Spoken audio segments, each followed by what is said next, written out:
going into the wind, because when you tip the wing, then tip the wing, then it'll put you back into the line up with the runway.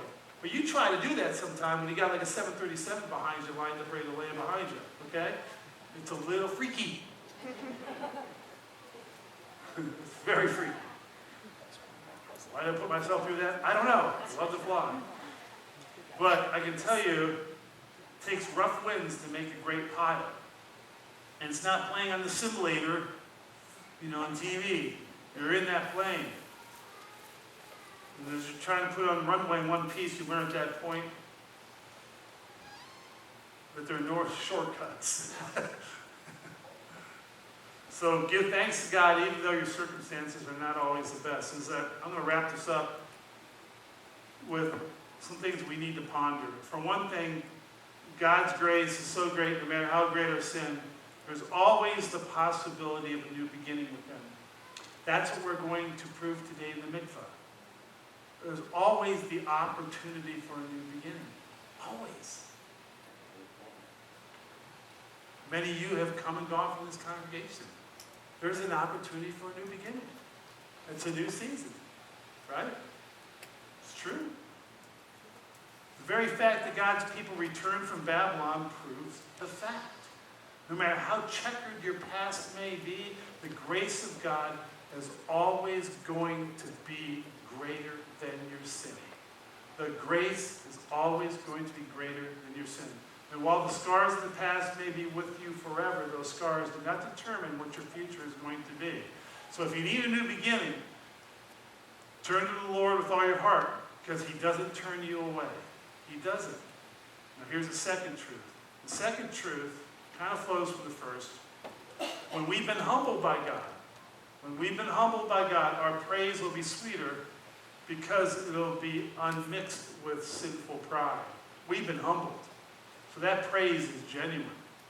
It's sincere. God's people can never say, look at us, we did it. We brought ourselves back from Babylon. Wrong. It didn't happen that way.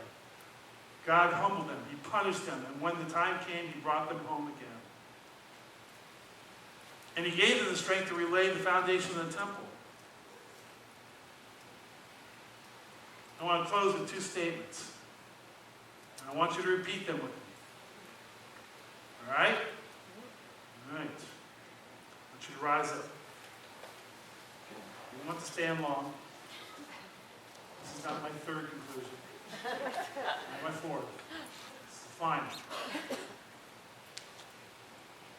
I want you to say these next two sentences aloud.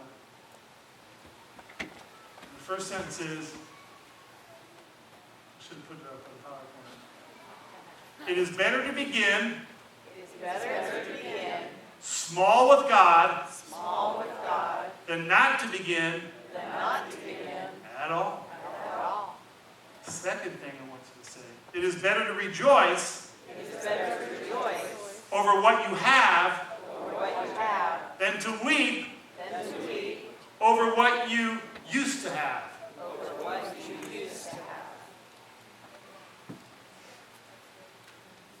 Better to begin small with God than not to begin at all. It's better to rejoice in what you have than whine about what you used to have. Disappointment's tricky. It's tricky to navigate it. It's not wrong to remember the past. It's certainly not wrong to grieve over what you lost. And if our loss is caused by our own stupid choices, we've all made them. Gosh, I'm the head of the class in that. That grieving may keep us from making the same mistakes again. But eventually, there comes a time when we just got to move on. The people of Israel had to move on. So many times in their history, they had to move on. And at that point, our beginnings are likely to be small and insignificant. Do not despair from tiny acorns. Mighty oaks grow. From little mustard seeds, great big plants grow, right? When God wanted to save the world, what did He start with? Baby. Started with the baby.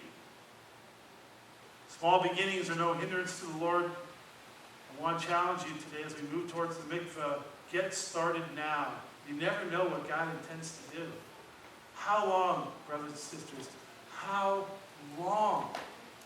How long are you going to allow your future to be defined defined by your past. The past is gone. Aerosmith. That's why he's a great lyricist. And that's called oral interpretation, by the way. I learned that in school. There's a way of saying something in a way that gets the point across. The past is gone. He did it on purpose. Because he's trying to emphasize the point that the past is gone. Get it? It's gone. All right?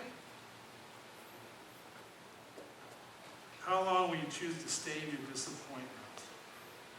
Don't despise your present because it's not what you want it to be, or because it's not what your past used to be. I might suggest that you lay your disappointments on the shore today. In fact, leave them in the water. What Yeshua had them, he is the living water. And take your burdens there and leave them there. Give thanks for your blessings when you rise up. And then by God's grace, move forward. Move forward and possess the blessings that are before you. Amen? Let's pray. Father, in Yeshua's name, you have spoken. I hope we're listening. Father, you speak through your word. You speak through your prophets. You speak through the Spirit. You speak, Father, in prayer. You speak through donkeys. You speak. Help us to listen. Whatever gets our attention, Father, may we not only hear it, but respond. I believe change is on the horizon. A sense of transition for so many of us. And I pray, Father, that as much as the past has been a blessing, Father, the future can be even greater. Lord, the foundation is laid. Teach us to have a giving heart. And let us in all circumstances, Father, have a heart of praise for you. Messiah Yeshua Adonai, the congregation says. Yivrech Yahweh v'yishmerecha Adonai paralecha v'chonecha Adonai paralecha v'simlecha shalom. The Lord bless you and keep you.